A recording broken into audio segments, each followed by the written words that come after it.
Hello and welcome to episode 1 of the Apprentice P45 podcast with me, Esme Todd. And me, Benji Potter. We're back. We're back. So we did do a podcast already about I'm a Celebrity and we enjoyed talking, didn't we? So we thought, why not set it up for another show? It was very hard not to say the I'm a Celeb podcast when I just did that intro then, but I did get it right. I'm hoping. That's not the name of it. What's the name of the podcast we did together?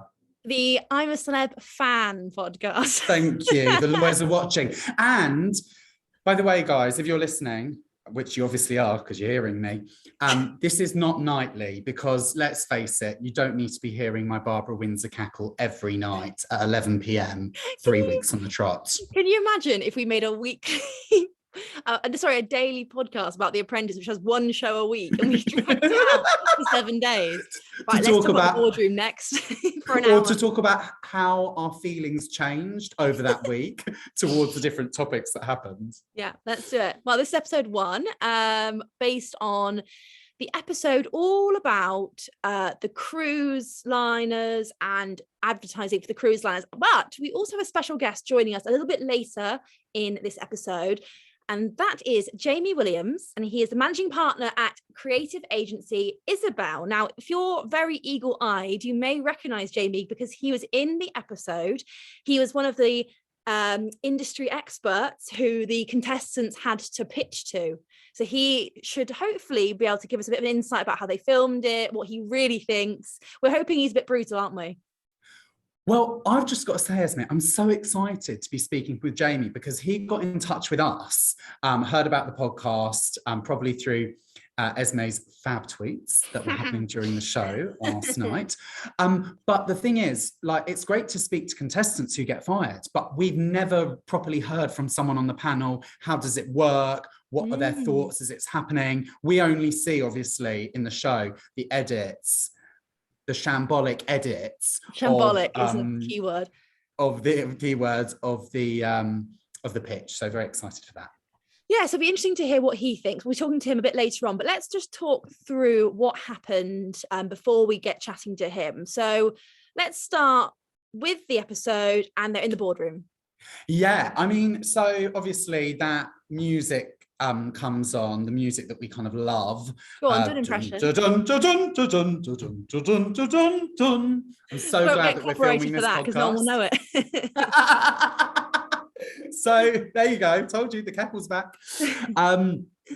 So the montage at the beginning, they're all saying stuff to the effect of, one of them said, people say I'm deluded, but that's my strength. That was Navid, I think. So I thought that was amazing. So obviously I'm a very strong person. So I loved that moment. And then they're in the boardroom and I'm sorry, Lord Sugar, you're not a comedian, and whoever's written your scripts needs sacking too, because in line with the cruise ship theme, it was like a cheap kind of bar entertainer on a cruise ship delivering some kind of tacky roast. Agreed? Always. He's a bit cringe, isn't he? Just a little bit. It was terrible. Can I say the two things I thought when I was watching that first boardroom scene is, one, I didn't remember there being 16 of them. There's so many of them. Like, I don't know how people remember their names. I have no idea whose name is what. I'm going to be going by, like, I remember Amy because she had very bright red hair. She was the American one. And I remembered the name Catherine because she was the team leader. But I'm really rubbish at remembering names as is. So if I have to, you might have to describe people to me. But anyway, the other thing I was going to say is I really love in the boardroom how when Alan is making, why did I call him Alan? That was so like Alan, colloquial. Lord Sugar, please. Oh, so colloquial. when Lord Sugar is chatting, they all laugh so much at his jokes and it really cringes me out. It's just like they obviously want to impress him, don't they? But he makes the most rubbish jokes and they're all like Well, it's like an editing trick, isn't it? They've got them to laugh a little bit and then they're probably into splicing it. But like you say, there's so many of them. And that opening 3 minutes is a bum fight for attention. And like you say, But it is like Amy, you remember, Catherine, you remember, I remember the woman that's got 5 kids and runs a nursery. That's about it. It will take me several weeks to know their names. And I also enjoyed how someone tweeted us and said like it takes till week 5 for them to drop them on their like sort of made up monikers and start actually using their real names, because nobody knows their names. They're just different people. We just kind of, oh, that one's annoying. That one's annoying. We like that one. That's how it will last for a bit. But it's good to have it back. And it was interesting to see there's some strong characters already, isn't there? So we'll talk about the first task, which was they had the cruise liners. They had to sort of make a new line of, well, not line of cruise, but just like, what would you describe it as? Cruise company. Cruise company. But it was like, yeah, that's it. A new brand of cruising. And the girls went for they both went for very interesting names, didn't they? I'll let you chat about the names in a minute. But before we get to those names, would you, Benji Potter, put yourself up as one of the PMs, do you think? Sitting here talking to you, the wise idea in task 1 is to say no. But I think for fear of not getting noticed and for fear of falling by the wayside, I think I would, because Really? I'm just bossy and love the limelight. So I'd probably make that mistake. Yeah, it's interesting, isn't it? Because there's the two ways of looking at it. There's one is that you might end up looking like an idiot very quickly and you're very at risk of being fired. But the other way is, like you say, otherwise people just get really swept under the rug and you don't know who they are. It's a bit like original I'm a Celeb, isn't it? If you don't make your impression in the first episode, people don't vote for you. It's that kind of same kind of thought. You need to get there in there. But I think being PM is a risky move. So would you do it then? Would you make yourself PM? I don't think I would. I think I'd be too scared. I'd be like, no, don't make me do it. But fair play to those who step up. That's all I can say. So they choose the PM. And then I think one of the iconic moments from last night was Bougie Cruises. And later on in the episode, Lord Sugar's never heard of the word bougie. He calls it Bougie, Bonji, and Bunji. Yeah, I was surprised at how many of them were like, I don't know that word.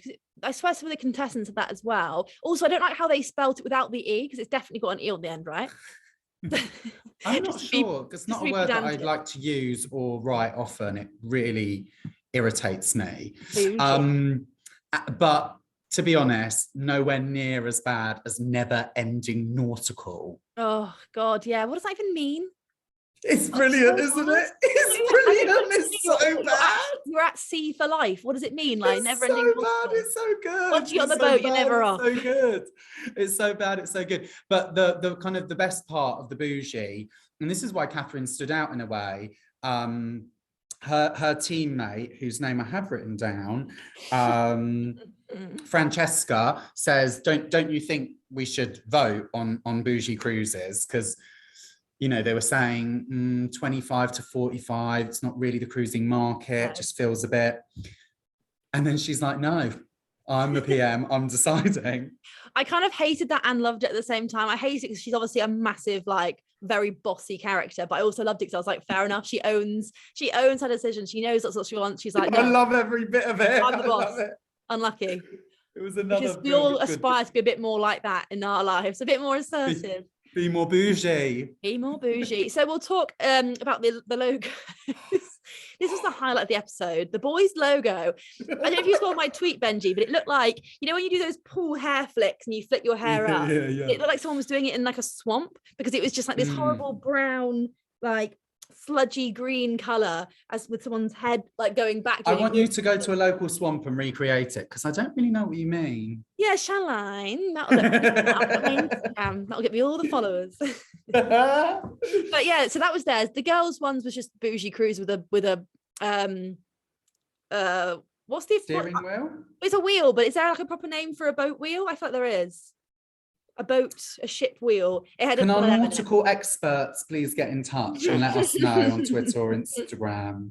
Apprentice P45. I love how if anyone's watching the filmed version of this, I'm doing. I know. On a boat. On the telly. Mom on the telly. So they were both terrible, and we'll be talking a bit about that later on because our guest's company provided the people who did the logos. Is that right? Well, let's not lumber all of that on them. Our guest company listened to what the contestants said and designed it. Okay, the for candidates them are responsible for the monstrosity, for the mess. I'm looking forward to speaking to Jamie to see if their like designers are cringing when they do these drawings, thinking this is literally like the worst thing I've ever had to design. Cannot wait. Oh dear. So do you want to talk through the videos? Yeah, I mean, to be honest with you, then we get their social media teasers and their TV ads. I remember the girls one had older people on it. It was like a stairlift ad. That was the boys one, wasn't it? Oh, the boys one, sorry, because the girls is younger. Yeah. And the rest I can't really remember. But the best part of it was, for me, Amy Anzel, who I have to say now is my favourite contestant so far. She's just fabulously camp. She starts directing, and then I have to get the name of the lady in the pool who tries to take over. And Amy says, it's like Spielberg directing a film and someone saying, I'm gonna direct. And I was like, Amy, you're a queen. Episode 1, she's compared herself to Steven Spielberg.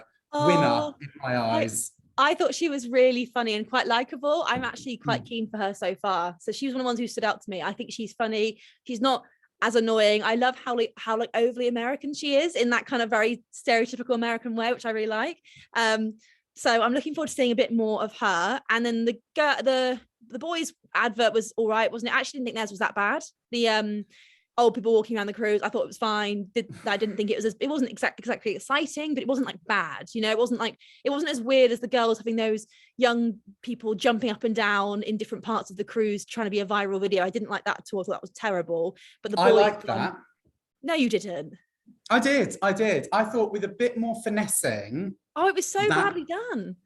I thought with a bit more finessing, that could have been not too bad. And something I would have seen a line like Celebrity Cruises do. I mean, we haven't even mentioned the fact that I love cruising and I've just booked a Caribbean cruise for this year. Do you? Oh my God, I love it. And I'm a massive Jane McDonald fan. I can't think of anything worse. Oh, you've got the wrong idea about it. And especially Virgin Cruises, whose line they were on, Scarlet Lady, has totally reinvented cruises.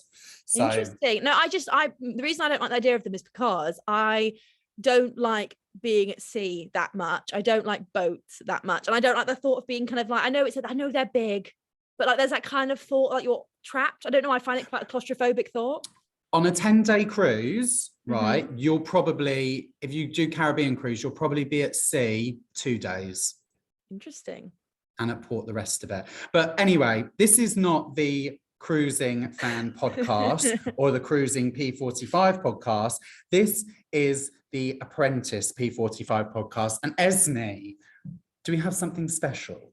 We have something special. You sound like a little fairy godmother then. Let's admit our guest to the Zoom, Jamie Williams, to the boardroom. Jamie Williams, who is a managing partner at creative agency Isobel. Admit. Dun dun dun dun. Dun. Imagine he doesn't turn up now. There he is. Hi, Jamie. Hey. Hello. How are you? Thank you so much for joining. No problem. How you doing? Good. So you were in last night's episode of right, yeah. How did you find it? How did you find filming for it?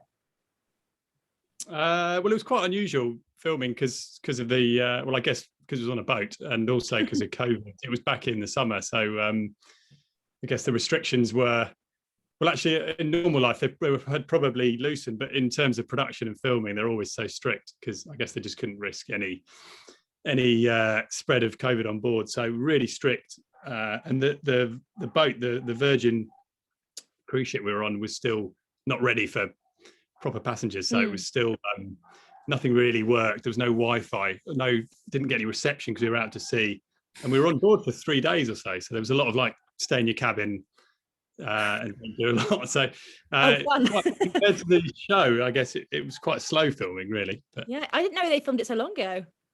Interesting. yeah, I can't remember the exact month, but it was during the summer.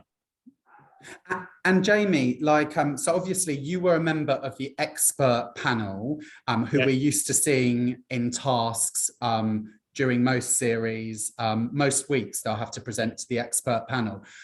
So first of all, what were your qualifications for the panel? Kind of what was your how were you approaching it?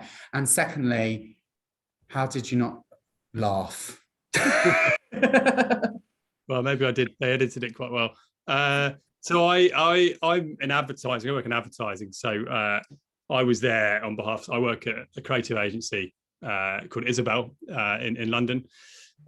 So I was there as an ad man, really. And so sort of they obviously produced a brand, a logo, a brand name, some film content for TV and for social, and a general sort of pitch. So I mean, obviously in the series he edited different bits out, but I did give quite a lot of feedback on different parts, but they have to be selective in what they show, I guess. But yeah, that was what did you say? I have to ask. on the boys team first, which was I'm sure Esme wants to get to the logo. Yeah. The boys team and then the girls team.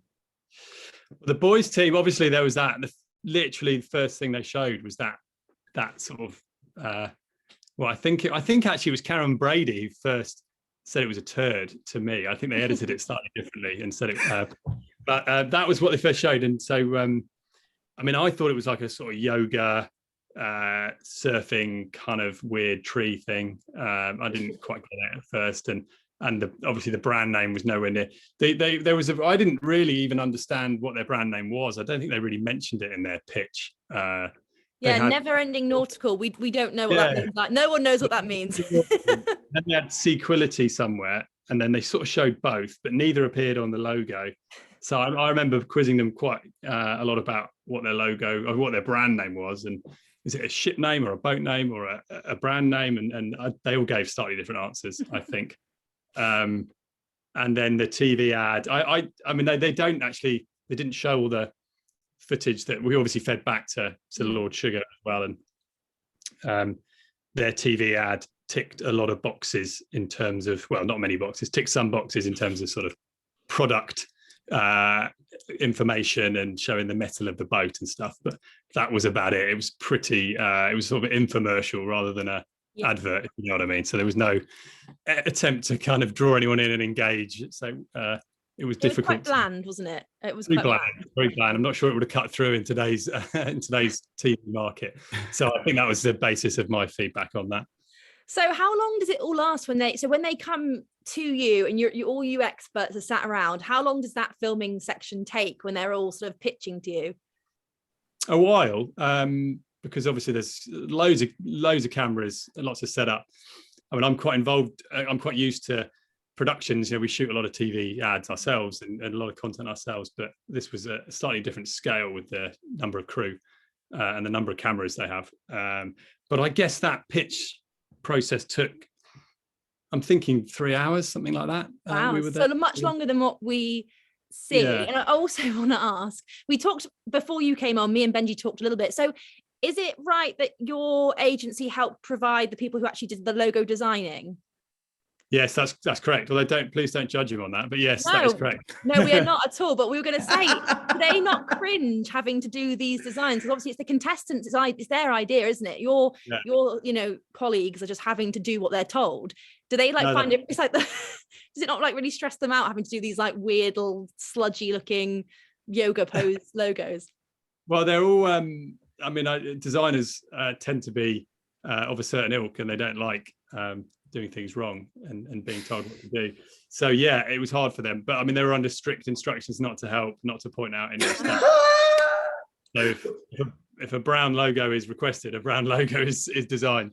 So yeah, they had the hardest job probably because they just got given, and it's a really short period of time. They don't have very long. So I mean, they obviously they make a TV series, so they need to make it entertaining. But it's a really difficult ask for to get in a room with 7 or 8 of them to design a logo in an hour or so, and they've never done it before. It's really difficult. But yeah, so no, they were from Isobel, yeah, the designers and the filmmakers. So we were all on board for 2 or 3 days. Yeah. Wow. Jamie, I have to ask, as an advertising expert yourself, how would the name Bougie Cruises cut through in today's cruising market? I mean, actually, controversially, I quite like that name, which didn't seem to be an opinion anyone else shared. The rest of the panel that I was on were, I think there were 2 Americans and the captain was Dutch. So they probably didn't quite get I guess that term isn't perhaps is a UK term.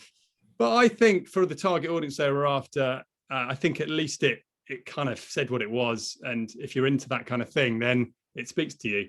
So personally, I think if that's the direction, and at least it kind of had a point of view, it was a certain type of experience and cruise that I think if you understood what that means and you're into it, then that would be great.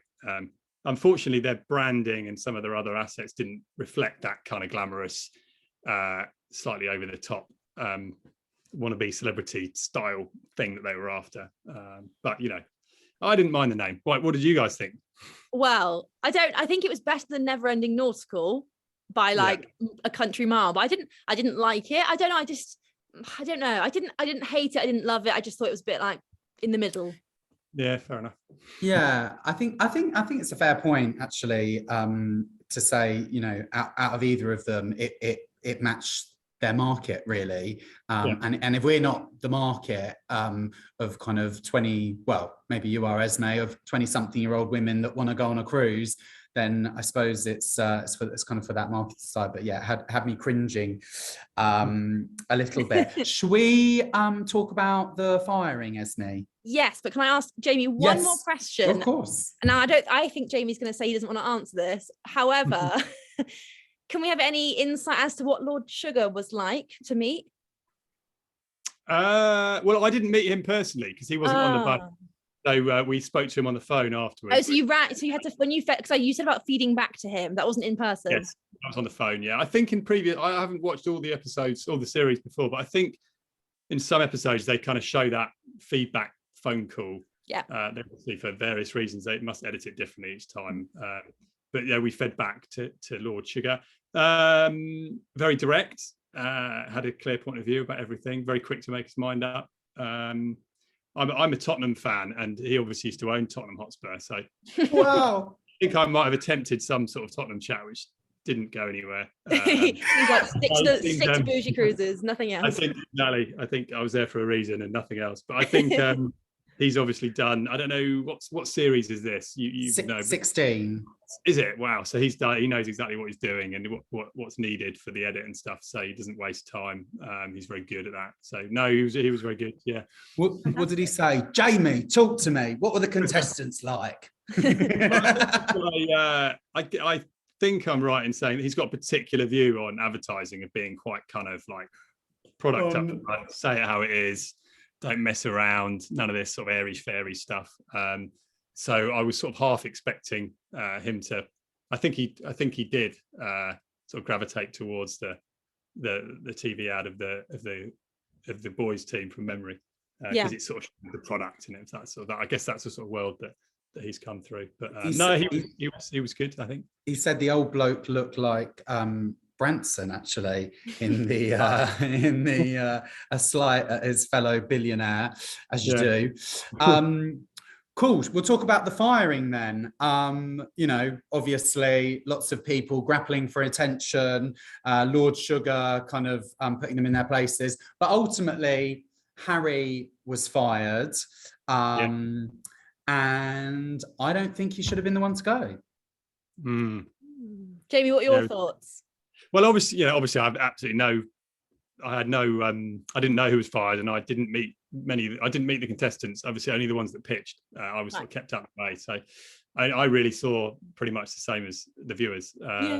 Did seem a bit harsh because he wasn't really involved in. It's quite hard, isn't it? When I guess the first few episodes, when there's so many of them, it's hard to get a read of exactly who does what, and you know, in that hour. But I thought the logo, I heard there's someone from that, you know, whoever was designing that logo was fortunate to be in the show, I guess. I think that's probably the view on social media anyway, isn't it? I'd probably agree with that. But yeah, I think it's really hard to make a judgment on episode 1 because you don't know them enough yet to know like who, because sometimes you think, oh, you know, someone has you know, it gets to episode 8 and someone has a bad episode, but they're normally really good. And you kind of think, oh, they should stay because they're normally good, but maybe they've had a bad one. Whereas on episode 1, it's very hard, I think, to be able to say confidently you deserve to go because they might have been absolutely brilliant at everything else. It's a bit hard. It's kind of a bit like unlucky Harry. But this is why my theory about choosing yourself as project manager in episode 1 puts you directly and should put you directly in the firing line. That's why Akshay should have been the one to go, in my opinion, because he decided he was bold enough to be project manager,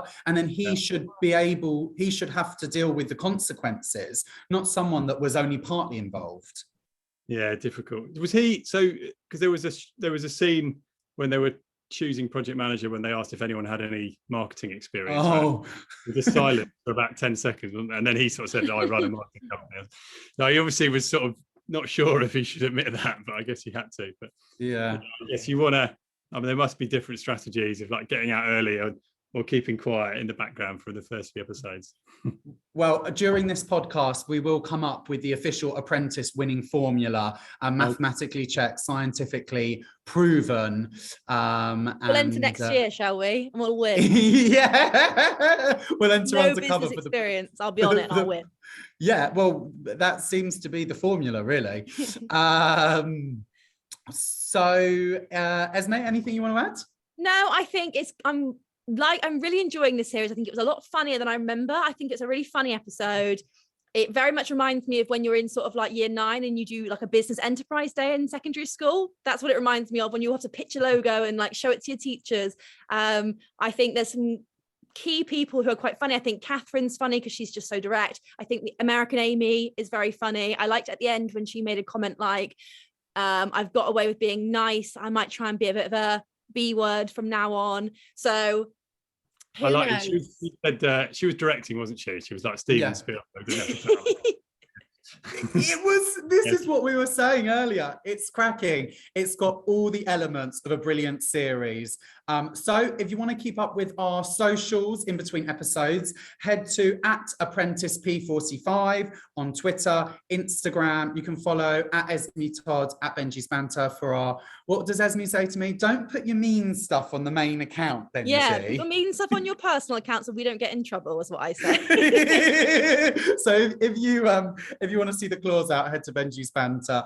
But our main social account is always got lots going on. And thank you so much to Jamie Williams, managing partner at advertising agency Isobel, for giving us this insight, which has been brilliant. Cheers, nice to speak to you both. Brilliant. And maybe we'll get you on later on in the series to see what you're... Yeah, I'll be around, give me a call. Yeah, no worries. Brilliant. Thank you very much, Jimmy. Bye, Benji. See you next week. Nice to speak to you. Bye. Cheers, bye.